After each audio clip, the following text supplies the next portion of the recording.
ওই জিবরিল মিকাইল একদিন জিজ্ঞাসা করছে মা জালা আরাকা তাবকি, যেদিন থেকে আপনাকে দেখতেছি চোখে পানি কেন?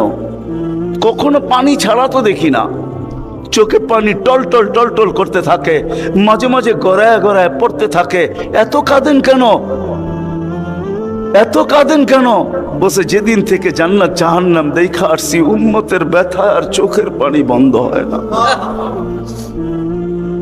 উম্মতের জন্য চোখের পানি বন্ধ হয় না।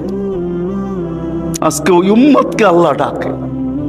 তাইলে আমি বলবো না কেন আব্দুল কাদের জিলানী লিখবে না কেন? চিনেন আব্দুল কাদের জিলানীকে? চিনেন? আরে নাম শুনছেন কোনদিন?